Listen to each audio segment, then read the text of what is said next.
کفار کی طرف سے جنگ کا آغاز کرنے والا ابو عامر تھا.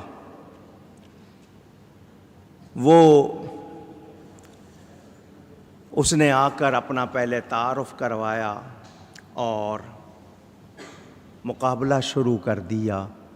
میرے نبی پاک فرماتے رہے اللہم بک اجول و بک اصول و فیک اقاتل حسبی اللہ و نعم الوکیل. اے اللہ میں تیری قوت کے ساتھ ہی دشمن پر حلہ بولتا ہوں، تیری قوت کے ساتھ ہی ان پر حملہ کرتا ہوں، تیری رضا کے لیے ان سے لڑتا ہوں، مجھے کافی ہے اللہ تعالی اور وہ بہترین کارساز ہے. حضور صلی اللہ علیہ وسلم نے اپنی تلوار کو بھی میان سے نکالا.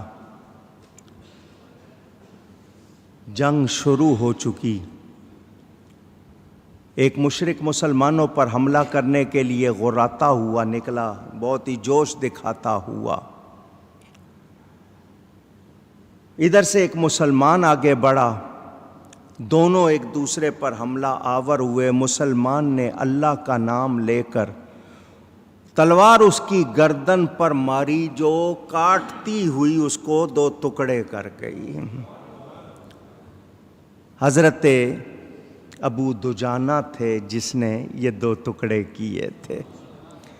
حضرت زبیر فرماتے ہیں میں نے ابو دجانہ کو دیکھا، یہ جو ہند تھی ابو دجانہ کی تلوار کی زد میں آ گئی تھی، مگر انہوں نے تلوار روک لی کہ نبی کی تلوار سے میں ایک نہتی عورت کو نہیں ماروں گا.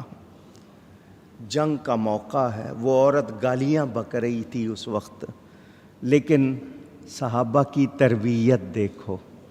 مسلمانوں کو دہشت گرد کہنے والوں تمہیں مسلمانوں کا کچھ پتہ ہی نہیں ہے.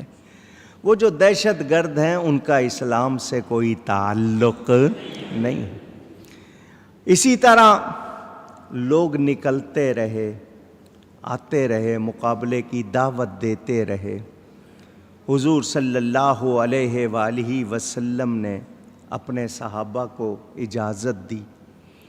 حضرت حمزہ، حضرت علی اور حضرت سعد، ابو دجانہ، طلحہ بن عبید اللہ، انس بن نضر، سعد بن ربیع، یہ لوگ بے جگری سے لڑنے والے آگے بڑھے اور لڑے. مسلمانوں کا جھنڈا حضرت مصعب بن عمیر نے اٹھایا ہوا تھا. یہ چٹان کی طرح اپنے مقام پر کھڑے ہو کر دشمن کے حملوں کو روک رہے تھے. میرے دوستوں اور بزرگوں، حضرت مصعب کے بارے میں بتایا گیا کہ انہیں قتل کر دیا گیا ہے. یہ جو خود پہنے ہوئے تھے ان کا جو شباہت تھی رسول اللہ صلی اللہ علیہ وسلم کی طرح تھی. شور مچ گیا کہ مسلمانوں کے نبی کو قتل کر دیا گیا ہے، معاذ اللہ. جنگ اس وقت پورے زور پر، جس کو کہتے ہیں نا گھمسان کی جنگ تھی. سینے گھائل ہو رہے تھے. حضور صلی اللہ علیہ وسلم انصار کے جھنڈے کے نیچے تشریف فرما تھے. حضور نے حضرت علی کو فرمایا جھنڈا اٹھا لو.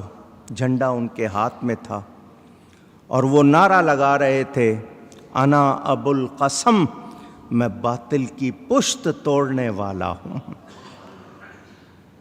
کفار کے جھنڈا اٹھانے والے طلحہ بن ابی طلحہ نے کہا مجھ سے ہے کوئی لڑنے والا؟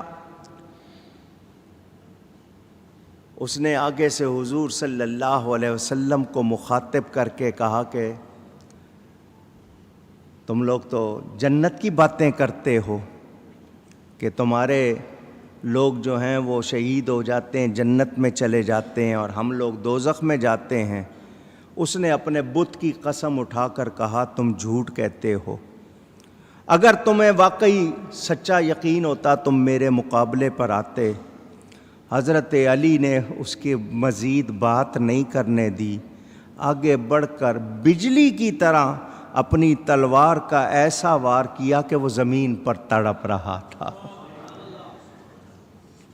میں بہت سے واقعات ساری رات میں سوچتا رہا، یہ بھی بتاؤں، ٹائم بہت تھوڑا۔ بہرحال حضور صلی اللہ علیہ وآلہ وسلم کے صحابہ نے جانثاری کا مظاہرہ کیا۔